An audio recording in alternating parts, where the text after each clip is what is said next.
every 4 years, block of 4 years. So as per the estimate of the originator of Bitcoins, it will reach 21 million, the highest number of Bitcoins by 2030, almost about 17, 18 years, 16, 17 years down the line. This information, I have gathered it from the research report which is published by Bank of America as on dated 5th December 2013. What is the current value of one Bitcoin? Has it price depreciated since it evolved? Yes. The current value of Bitcoins is ranging between, if you ask today, as per the Bitcoin exchanges measure Bitstamp, the value is fluctuating between $680 to $715. Has it price depreciated since it evolved? Yes. 2013 beginning, or rather December 2012, the price was about $13 to $15. It has gone as high as up to $1,237 in November 2013, which has again gone down, as I mentioned earlier, after China decided to ban it, and then one of the major action has gone under cyber attack. So 2 times the major fall has taken place, but now it is again stabilizing between 680 to 720. Acceptance of Bitcoin in India and how RBI regulates. Recently RBI banned it also. Yes, we have already covered this point in the presentation. Is hacking possible in Bitcoin? Yes, the hacking is possible in Bitcoin, and that is the reason the safe services are started to provide to your digital wallet, so that you can place your digital wallet to a safer place. There are 2 agencies, according to my knowledge, have already announced that they will protect your digital wallet and it will be insured also.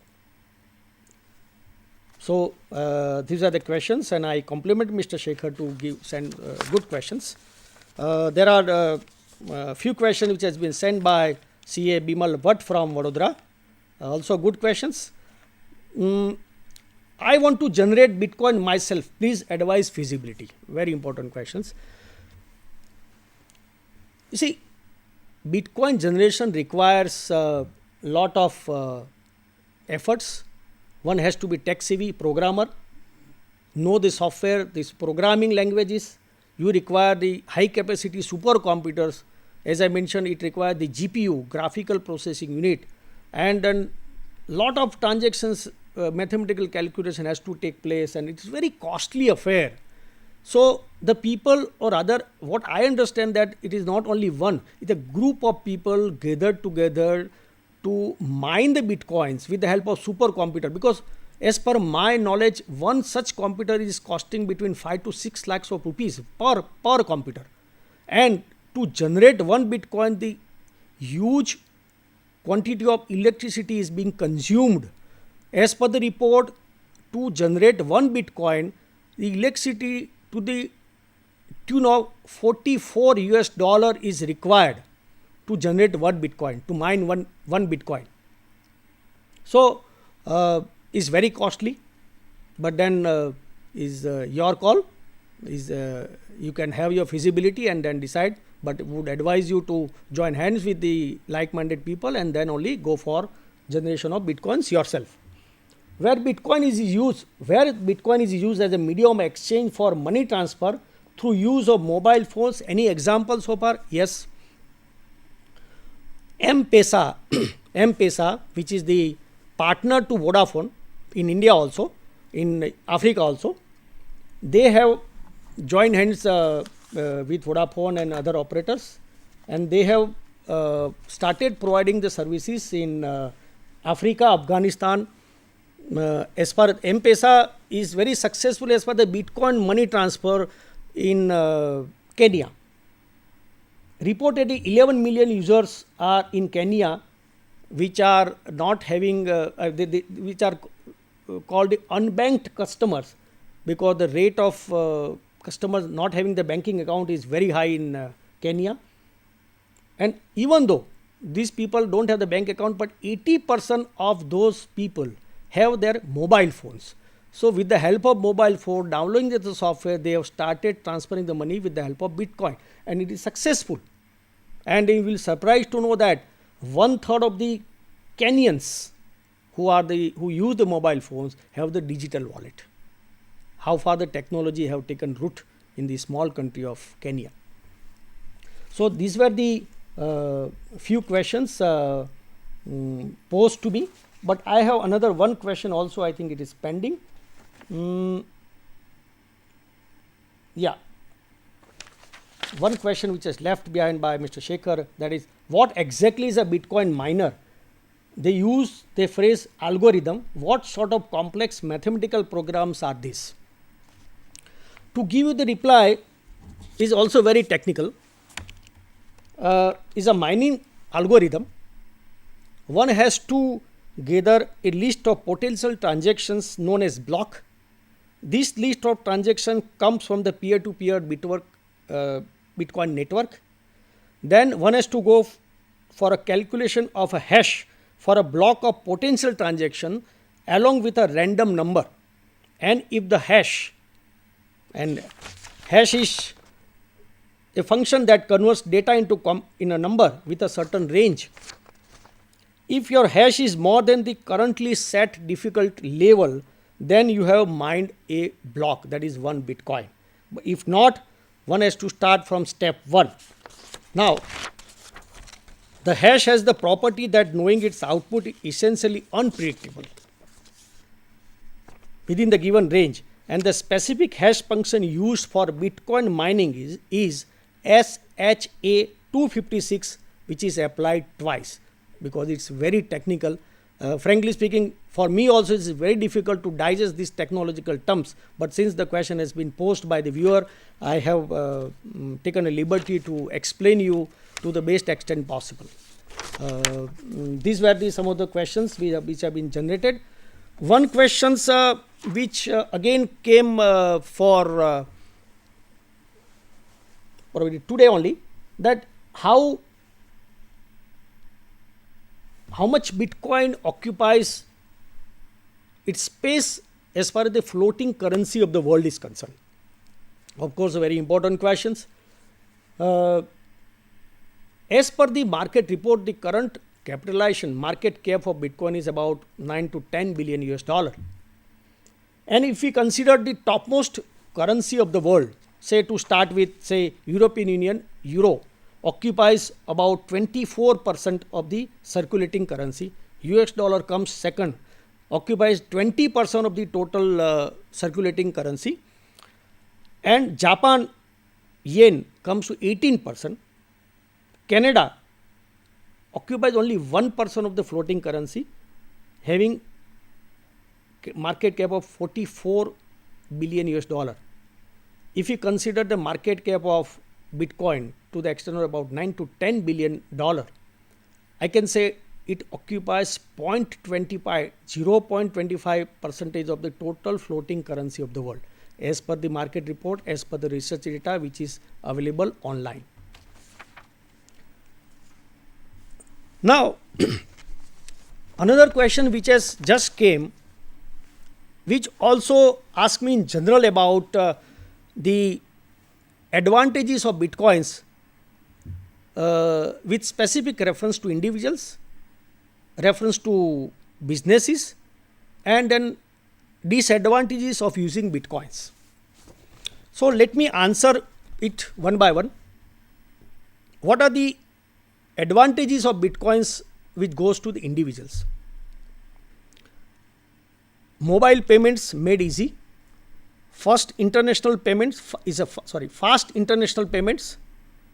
works anywhere, anytime. If you are in New Delhi today, and if you go to Luxembourg tomorrow, travel to London day after, you can make the transaction by remaining any part of the world with the help of that the software which is installed in your mobile phone. You can make the transaction.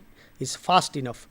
It's secure, with some exceptions which have recently taken place. So the regulators are after the Bitcoin Foundation. The exchanges are also looking at how to make it more and more secure, more and more foolproof. But you see, when it has become a phenomena in the world that anything which is available on cyber world has the can be attacked by the cyber hackers any part of any day.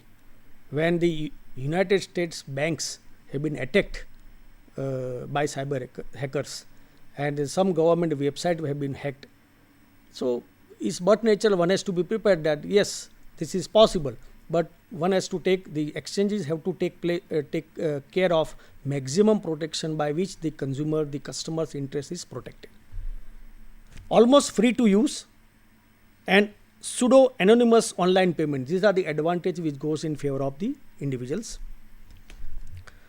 The advantages which goes to the business: lowest fees out there.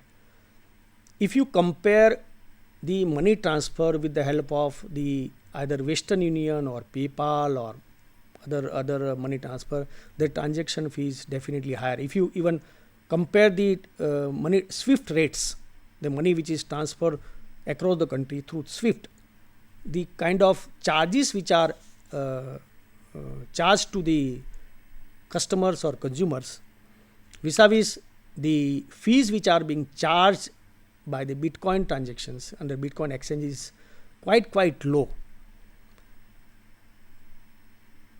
Fast international payments, which I explained, instant transaction for point of sale, the merchant establishment. That is the reason more and more merchant establishments are joining to accept the Bitcoins. Accounting transparency also, you can say, one of the advantages which can accrue to the businesses. Now the disadvantages of the Bitcoin's use. As of now, it is not widely accepted, as already covered under my key challenges of 2014 under the head of adoption. The world at large, the regulators at large in the world are in a dilemma how to classify it, and then they are in the process to accept it or reject it. So that is the issue of adoption by the world, the countries and regulators at large. So as of now, it is not widely accepted. Bitcoin wallets can be lost, as we have described earlier, that some with help of the some technology, the cyber attackers can steal the your Bitcoins from your digital wallet. But there are ways and means now, because unless and until some transactions, some threat which poses to the world at large, I believe that then there will be immediate solutions which is going to come. The cyber attacks have started taking place, stealing your Bitcoins from your wallet. The immediate emergence of the agencies which protect and insure your Bitcoin wallets under their safe vault. So this is protection which comes after, which emerges after such kind of attacks. Valuation fluctuates. That is also the disadvantages, because this floating currency, it all depends on the intention of the buy and sell to go for the transactions. No buyer protection.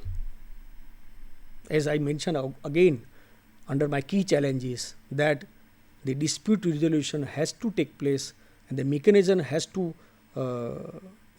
arrive by the Bitcoin exchanges for the dispute resolution, so that the buyer can be protected in case of a dispute. Risk of technical flaws, transaction malleability. The recent attacks on the Bitcoin exchanges, Mt. Gox and then other exchanges, 2-3 exchanges, there are certain technical flaws because of which the transactions are right now not fully secured. A disadvantage again in the form of there is no physical form of the currency. You can't feel that it is a currency. You can store it. You have to store that currency or in a digital wallet, and that is can only be stored in your hardware. If something goes wrong with your hardware, then you are nowhere. It is lost. You cannot recover it. So these are the disadvantages of the Bitcoin. But then slowly, more and more ways and means are emerging to support the cons, the disadvantages of Bitcoins, and the things will I think the things will take place slowly, and good things may emerge which can go toward the protection of the consumers as far as their currency is concerned. And I think that's all I can say about this emerging digital currency, cryptocurrency. And I thank all the viewers for their participation. And recently I have been given, just now I have been given by the Secretary Bansalji for some of the queries, just facts to the committee. I am very happy that people are still interested to know, and they have asked about the what exactly which is mentioned under the German law and United Kingdom law as far as the currency is concerned. To start with, let me read out the legislation which have taken place in Canada. I have the document which shows that regulation of Bitcoin in standard jurisdiction, which was issued by the Law Library of Congress, United States, in January 2014. Based on this report for the Congress, US Congress, I can say that Canada, please understand, Canada does not consider Bitcoin to be a legal tender, but Bank of Canada has been taking greater interest in Bitcoins and other alternative forms of payment owing to financial stability considerations. This is very important to note. Another, as I mentioned, European Union also, but exactly what is mentioned in the document by European Union. On December 13, 2013, European Banking Authority have warned on the dangers associated with the transactions such as buying, holding or trading virtual currency. And this authority pointed out that since the Bitcoin is not regulated, consumers are not protected and are at risk of losing their money, and that consumer may still be liable for taxes when using virtual currencies. Please understand, they have not said that it is illegal, but you are cautioned to use it at your own risk. And after issuing this caution, if you use the Bitcoin, go for the transaction, then you will be liable for taxes when you use this currency. As far as Germany is concerned, on 19th of December 2013, Germany, their authority, which is called the German Federal Financial Supervisory Authority, in shortly it is called BaFin, B-A-F-I-N, BaFin, they have declared that Bitcoins are legally binding financial instruments that fall into the category of unit of account. Bitcoin is related to foreign currency, and accordingly, Bitcoins are units that are not expressed in the form of a legal tender.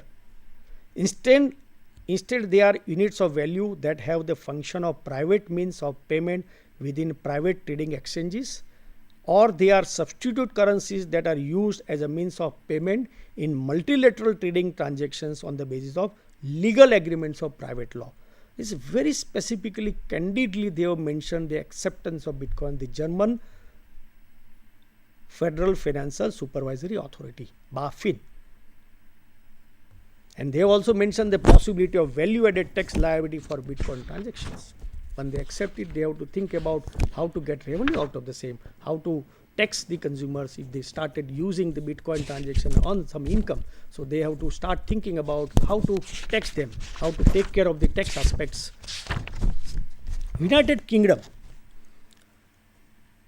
have declared that Bitcoin is currently unregulated. United Kingdom. Since it is not regulated, they have the authority in United Kingdom, Her Majesty's Revenue and Customs, has classified Bitcoins as a single purpose voucher, rendering any sales of them liable to a value added tax of 10 to 20%. It's clearly mentioned, liable for VAT of 10 to 20% as per their slab.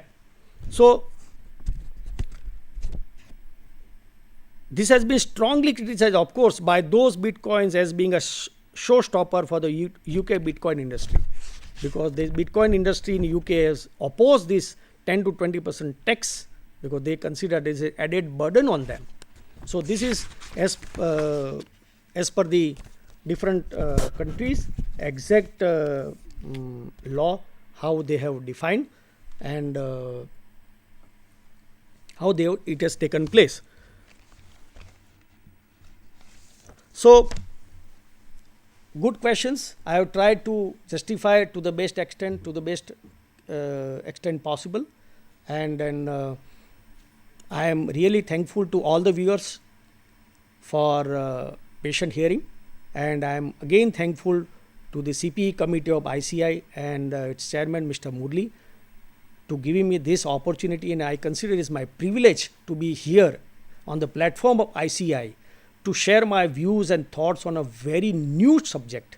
And I'm glad that I have tried to share my knowledge and thoughts on some of my on this new topic, and I do hope that it will be a great help to the members of our profession, CA profession, to understand it properly and in a better way. Thank you very much.